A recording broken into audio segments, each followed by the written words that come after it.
I've seen too many friends go for a bargain 55-inch LED that looks great on paper, only to discover months later that the black levels are more gray than midnight and the motion looks like a cheap video game console. The regret is real, especially when you're paying for a living room centerpiece that should actually make movie night feel special. Link is in the description if you want to check the product details on Amazon. The question with the Panasonic Z8 series 77-inch OLED is whether the premium price actually translates into a smarter, less regrettable purchase. First off, let's talk about why a 77-inch OLED is a different animal from the cheap LED you might be tempted to snag. OLED panels can turn each pixel off completely, so true blacks are truly black.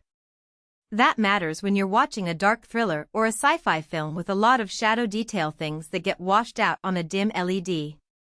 Panasonic's 2025 Z8 adds a few more layers: Dolby Vision IQ, HDR10 Plus adaptive, and a 144Hz refresh rate aimed at gamers.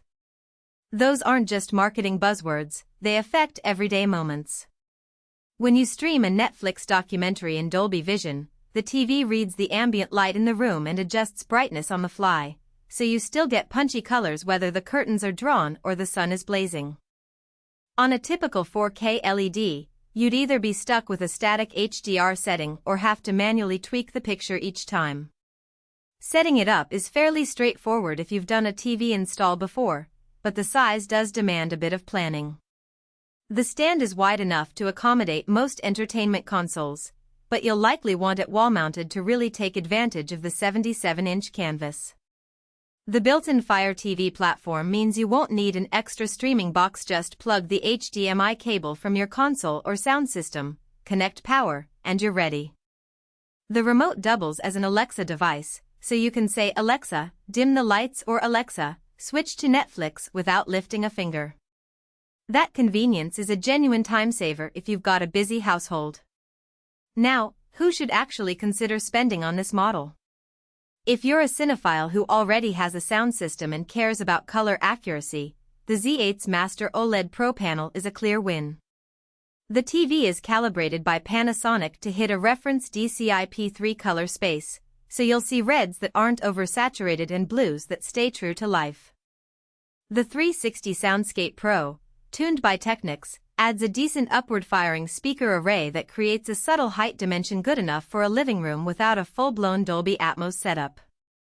Gamers will also appreciate the 144Hz panel combined with low input lag, which Panasonic advertises as level up your gaming. In practice, fast-paced shooters feel smoother, and the HDR gaming modes keep highlights from blooming into the black areas. If you already own a next-gen console and want a TV that can keep up without adding a separate monitor, this is a solid match. On the flip side, the Z8 isn't the best choice for everyone. Families with very young children might balk at the price tag, especially because OLED can be vulnerable to permanent burn-in if static logos sit on the screen for hours every day. Panasonic includes a pixel shift feature that moves the image ever so slightly to mitigate that risk, but it's still something to keep in mind if you watch a lot of news channels with persistent tickers. If you're primarily using the TV for casual TV shows, YouTube, and occasional movies, a high-end LED or a more modest 65-inch OLED could give you most of the visual benefit for less money. Also, the built-in Fire TV is convenient, but it does mean you're tied to Amazon's ecosystem for apps and voice control. If you prefer Roku, Apple TV, or a dedicated Android TV box, you'll need to add an extra device, which adds a little clutter to the setup. Practical strengths start to show up once you actually sit down and watch something. The OLED panel's peak brightness is around 800 nits, which is enough to punch through a bright living room without losing HDR detail. In a dimmed room, the contrast ratio feels infinite. Deep shadows hold detail while highlights pop like they're on a cinema screen.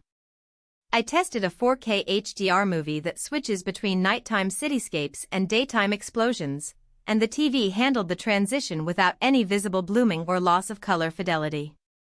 The upscaling engine does a respectable job too. 1080p Blu-ray discs looked sharper than they did on my older 4K LED, thanks to Panasonic's IBIST scaling that reconstructs missing detail rather than just stretching the image.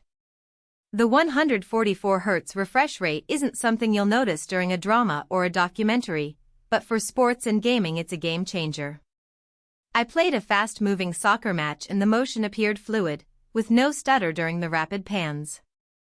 The gaming mode also turns off most post-processing to keep input lag under 15 milliseconds, which is a level you normally only see on dedicated gaming monitors.